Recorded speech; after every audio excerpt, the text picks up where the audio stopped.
بسم اللہ الرحمن الرحیم۔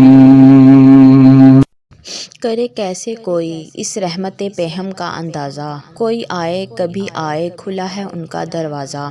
بکھر جاتا وگرنہ میں ان وحشی ہواؤں میں، انہی کے دم سے قائم ہے میری ہستی کا شیرازہ۔ تمنا ان کی رحمت کی ہمیشہ باور ٹھہرے، چمن ان کی توجہ پہ رہے آٹھوں پہر تازہ۔ سرِ فہرست ہی رکھنا پڑا اسم محمد کو، کیا جب بھی کسی نے عظمت آدم کا اندازہ۔ السلام علیکم ورحمۃ اللہ وبرکاتہ۔ آج کا یہ عجیب و غریب قصہ ہے ایک اللہ والے کا، 12 سال سے سوتے ہوئے فقیر۔ سارے سوالوں کے جواب کسان کو کس طرح ملے، جاننے کے لیے مکمل واقعہ سنیے گا۔ ویڈیو سننے سے پہلے آقا علیہ الصلوۃ والسلام کی ذات پر ایک مرتبہ درود شریف پڑھ لیجئے۔ کہا جاتا ہے گزرے وقتوں میں 2 سگے بھائی رہا کرتے تھے، وہ دونوں کسان تھے۔ چھوٹا بھائی بڑے بھائی سے زیادہ محنتی تھا اور بہت رحم دل بھی تھا، لیکن وہ غریب تھا، اس کے پاس اتنی دولت نہیں تھی، جبکہ بڑا بھائی وہ زیادہ محنت نہیں کرتا تھا، لیکن اپنی چالاکی سے اس نے بہت سے دولت اکٹھا کر لی۔ ایک مرتبہ وہ نماز پڑھ رہا تھا، نماز پڑھتے پڑھتے اس کے دل میں خیال آیا، کیوں نہ میں کسی دوسرے شہر چل کر اپنی حالت کو بہتر بنانے کی کوشش کروں، کیونکہ یہاں پر میں اتنی محنت کرتا ہوں، کڑی دھوپ میں ہل چلاتا ہوں، لیکن مجھے یہاں پر کوئی بھی خاطر خواہ نتیجہ نظر نہیں آ رہا۔ اللہ کا شکر ہے، لیکن پھر بھی میں کسی کے سامنے ہاتھ پھیلانا نہیں چاہتا۔ یہاں تو نوبت ایسی آ جاتی ہے کہ بڑے بھائی کے دروازے پر جانا پڑتا ہے اور بڑے بھائی تو ناراض ہوتے ہیں، بہتر یہی ہے کہ میں یہاں سے نکل جاؤں۔ ایک روز یہی ارادہ کر کے اور اللہ تعالیٰ کے حضور دعا کر کے وہ اپنے گاؤں سے نکل گیا۔ چلتے چلتے وہ ایک ایسی جگہ پہنچ گیا جہاں کسی بادشاہ کا محل تعمیر ہو رہا تھا، لیکن اس بادشاہ کے ساتھ ایک عجیب بات یہ ہو رہی تھی کہ جب محل ایک طرف سے مکمل ہو جاتا اور مزدور یعنی کاریگر کام کرنے والے دوسری طرف کام کرنے لگتے تو پہلی طرف کا حصہ خود بخود گر جاتا۔ وہ کسان یہ عجیب بات دیکھ کر کچھ دیر کے لیے وہیں کھڑا ہو گیا، دیکھتا رہا، اتنے میں بادشاہ کی سواری وہاں سے گزری۔ بادشاہ نے یوں عام سے کپڑے پہن کر کھڑے ایک آدمی کو محل کی طرف تکتے ہوئے پایا تو اپنے سپاہیوں کو حکم دیا کہ ہمیں اس شخص کے پاس لے چلو، آخر یہ کیا دیکھ رہا ہے۔ سپاہیوں کو بادشاہ کا حکم ملا تو وہ اس کسان کے پاس بادشاہ کو لے گئے۔ بادشاہ نے کہا، کون ہو تم، کہاں سے آئے ہو اور کہاں جا رہے ہو، یہاں پر اجنبی ہو، آج سے پہلے تو تمہیں اس شہر میں نہیں دیکھا۔ کسان نے کہا، حضور میں غریب آدمی ہوں اور قسمت آزمائی کے لیے کسی دوسرے شہر جا رہا ہوں۔ اس پر بادشاہ نے کہا، جب تم اپنی مراد کو پہنچ جاؤ تو مجھ کو ضرور یاد کرنا اور کسی سے اس بات کی وجہ معلوم کر کے مجھے ضرور بتانا کہ میرا محل تعمیر ہونے کے بعد اس طرح کیوں گر جاتا ہے۔ چھوٹے بھائی نے بادشاہ سے وعدہ کر لیا کہ وہ یہ بات معلوم کر کے اسے ضرور بتائے گا۔ تو وہ کسان وہاں سفر پر آگے روانہ ہو گیا۔ وہ جہاں بھی ٹھہرتا وہاں پر 2 رکعت نفل نماز ضرور ادا کرتا۔ راستے میں ایک دریا آ گیا، اس نے سوچا کیوں نہ دریا سے وضو کر کے نماز ادا کر لوں۔ ابھی وہ وضو کر کے نماز کے لیے نیت باندھ ہی رہا تھا کہ دریا میں سے بہت بڑی مچھلی باہر نکل آئی۔ اس مچھلی کا رنگ بالکل سیاہ تھا اور آج تک ایسی مچھلی اس نے کبھی نہیں دیکھی تھی۔ رنگ برنگی مچھلیاں دیکھی تھی، سنہری مچھلی دیکھی تھی، لیکن یہ کیسی عجیب و غریب مچھلی تھی جس کو دیکھ کر کراہیت آ رہی ہے۔ اس کے ذہن میں یہ سوال ضرور ابھرا تھا۔ مچھلی کہنے لگی، کون ہو تم اور کہاں جا رہے ہو؟ حیران ہوا کہ اللہ تعالیٰ نے اسے قوت گویائی عطا کی ہے، ضرور اس کے پیچھے کوئی نہ کوئی حکمت ہے۔ اس کسان نے اپنے سفر کا مقصد بتایا تو وہ مچھلی کہنے لگی کہ جب تم کامیاب ہو جاؤ اور اپنے مقصد کو پا لو تو مجھے یاد کر لینا۔ ایسا کیا مسئلہ ہوا ہے تمہارے ساتھ کہ تم اتنی پریشان ہو؟ اور میں نے بہت سی مچھلیاں دیکھی پر تم جیسا رنگ میں نے کسی کا نہیں دیکھا۔ تو وہ کہنے لگی کہ میں دریا میں رہتی ہوں، لیکن اس کے باوجود اندرونی طور پر جلتی رہتی ہوں، میرے سینے میں ہر وقت آگ لگی رہتی ہے۔ کسی سے دریافت کرنا آخر اس کا سبب کیا ہے اور تمہیں تمہارے سوال کا جواب بھی مل جائے گا کہ آخر میں ایسی کیوں ہوں۔ مجھے سمجھ نہیں آتا کہ آخر راز کیا ہے، سوچا پانی میں رہ کر بھی میں جل رہی ہوں۔ کسان نے کہا، تم بے فکر رہو، میں تم سے وعدہ کرتا ہوں تمہارے سوال کا جواب تمہیں مل جائے گا، تمہاری پریشانی بھی دور ہو جائے گی کہ تم ہر وقت اندرونی طور پر کیوں جلتی رہتی ہو۔ دریا وہ پار کر چکا تھا۔ کشتی سے اترا تو کسی جنگل میں داخل ہو گیا۔ وہ جنگل بہت گھنا تھا اور اس میں بڑے بڑے سے درخت لگے ہوئے تھے۔ اسے بھوک لگی، کھانے کا سامان اس کے پاس موجود نہیں تھا۔ اچانک اسے ایک آلوچے کا پیڑ نظر آیا۔ اس نے کچے پکے آلوچے توڑ لیے اور انہیں کھانے لگا۔ سارے کے سارے پھل کڑوے تھے، میٹھے نہیں تھے۔ اس کسان نے اس سارے آلوچے پھینک دیے اور غصے میں درخت کی طرف لپکا، اسے توڑ دے تاکہ کوئی دوسرا آدمی دھوکے میں وہ آلوچے نہ کھا سکے۔ جب وہ اس کی شاخیں توڑنے لگا تو آلوچے کا درخت فریاد کرنے لگا، بھائی میرے، مجھے تکلیف نہ پہنچاؤ، میں تو خود پریشان ہوں کہ میرا پھل اتنا کڑوا کیوں ہے۔ جب تم اپنے مقصد میں کامیاب ہو جاؤ تو پھر کسی سے یہ دریافت ضرور کرنا کہ میرا پھل کڑوا کیوں ہوتا ہے۔ کسان نے درخت سے بھی وعدہ کر لیا اور وہ جنگل کے بیچوں بیچ پہنچ چکا تھا۔ بہت اندھیری وہ جگہ تھی اور وہاں پر کسی بھی انسان کے رہنے کا تصور نہیں تھا۔ کوئی انسان بھولے سے بھی وہاں پر قدم رکھ دیتا تو کوئی درندہ اسے چھوڑتا ہی نہیں، وہ اس کا نوالا بن جاتا۔ لیکن یہ کیا، درختوں کے جھنڈ میں گھاس پھوس کی اسے ایک جھونپڑی نظر آئی۔ حیرت کی بات ہے کہ یہاں پر کوئی انسان ہو سکتا ہے۔ وہ تھک تو چکا تھا، وہ بہادر بھی تھا کہ اگر کوئی درندہ اس کے پاس آ جاتا تو وہ اس کا مقابلہ کر سکتا تھا۔ اس نے سوچا کہ آرام کرنے کے لیے اس جھونپڑی میں داخل ہو جاتا ہوں، تھوڑی دیر سو جاتا ہوں اور پھر آگے اپنے سفر کو میں شروع کر دوں گا۔ جھونپڑی کے اندر داخل ہوا، اس نے دیکھا کہ وہاں ایک بہت بوڑھا فقیر گہری نیند سو رہا تھا۔ جس انداز میں اللہ کا ذکر بھی ہو رہا ہے اور وہ سو بھی رہا ہے، جانے وہ کس دنیا میں تھا۔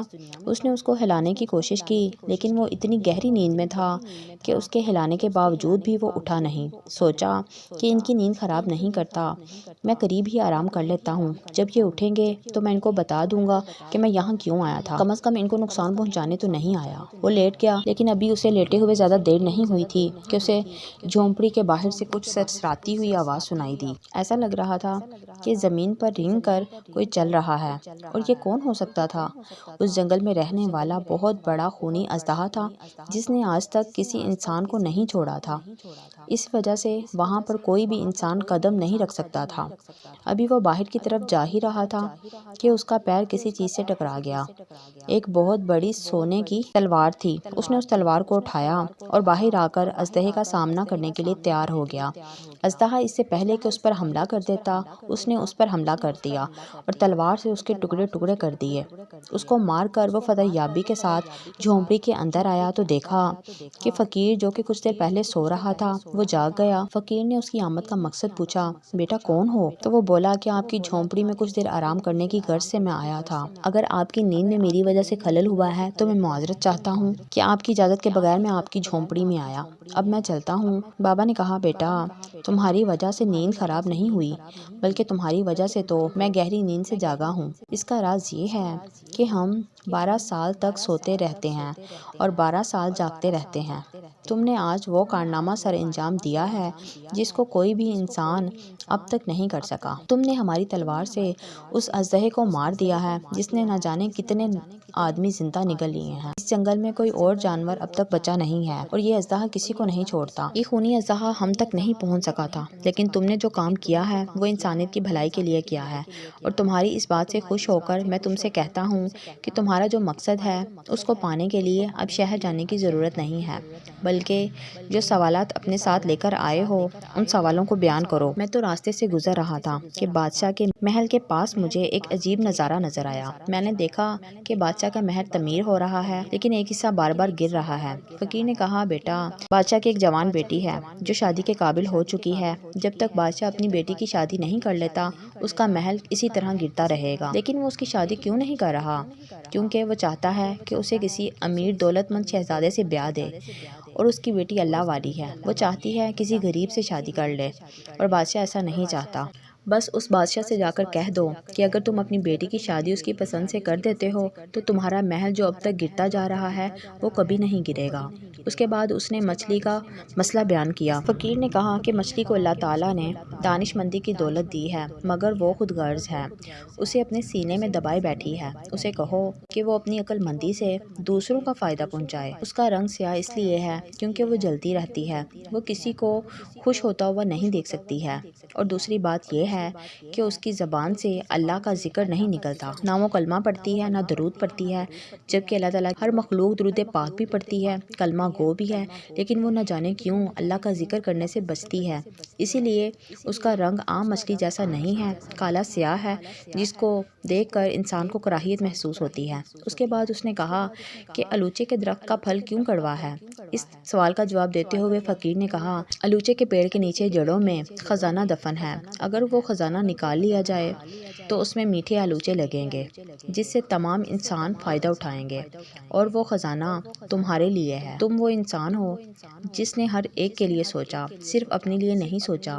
تم خود غرض نہیں بلکہ بے غرض انسان ہو، اور وہ خزانہ صرف اسی انسان کے لیے تھا جو ہر ایک کو فائدہ پہنچائے۔ تم نے ہر ایک کا مسئلہ سنا اور ان سے وعدہ کیا کہ میں آپ کے اس مسئلے کو حل کرنے کے لیے آپ کی مدد کروں گا۔